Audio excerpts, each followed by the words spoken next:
but I'd like to say a few things. We're happy to hear you.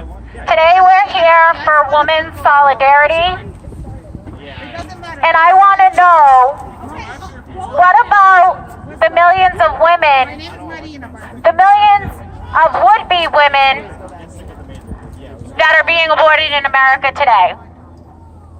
Since 1973, over 60 million abortions have occurred in America. And actually, that's not even a true fact, because states like California, Maryland, and New Hampshire do not report their statistics to the CDC. So the number is much, much higher.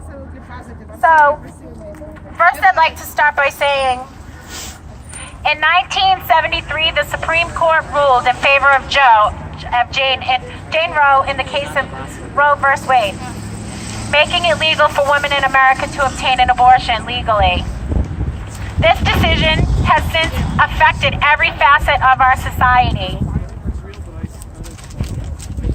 Jane Roe, known to us now as Norma McCorvey, is the woman behind the Roe v. Wade case and a woman's right to choose. Norma McCorvey had lied to the Supreme Court in efforts to validate her need for an abortion and to gain favor and approval. She had insisted that the baby was conceived during a rape, when in fact it was not. The court ruled in her favor and put forth legislation in a woman's right to choose in America. After winning her case, Norma McCorvey sought out work in an abortion clinic in her efforts to help women seeking abortion. It didn't take very long for Norma McCorvey to see the light. Oh, you're not paid. And to realize, you're not paid. Get your crazy wife out of and here. to realize, Crazy fucking wife out of here, you really should remove her. Control your wife, bro. Control your wife. This is the evil that we're faced with in America. Okay, so here, I'm going to end the speech of this, and I'm going to say this. For you pro-choicers, all pro-choicers, how many choices do you have before you abort your babies?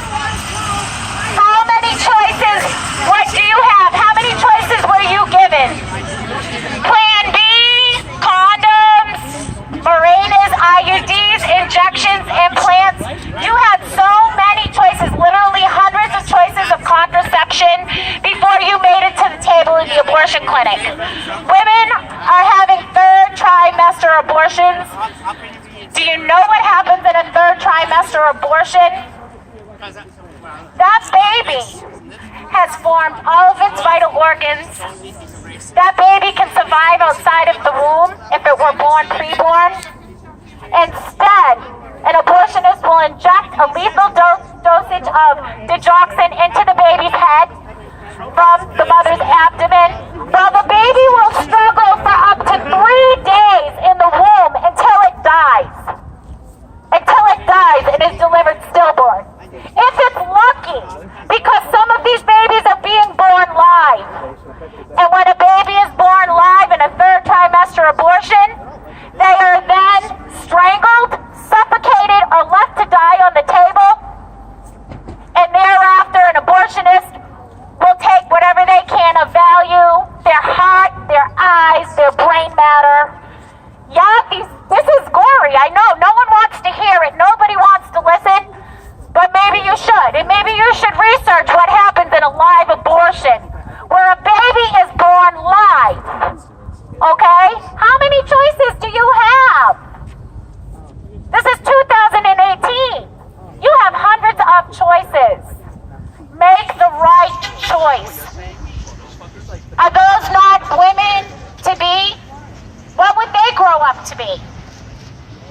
These are babies that the sex is already determined. They have a heartbeat. They cry. They suck their thumb. They kick. They move around in their mother's stomach, and they're being pulled from the womb and butchered for sale. And this is what you're supporting in a woman's right to choose. I'm not saying you don't have a right to choose a contraception, but really, this is 2018. And if you're smart enough to create a baby, it takes a man and woman to create a baby. If you're smart enough to do that, then you know what? Deal with your responsibility. And if you don't want to do that, there's always adoption. There's other choices that you can make before you kill another human life. All right. Thank you. Thank you. Applause.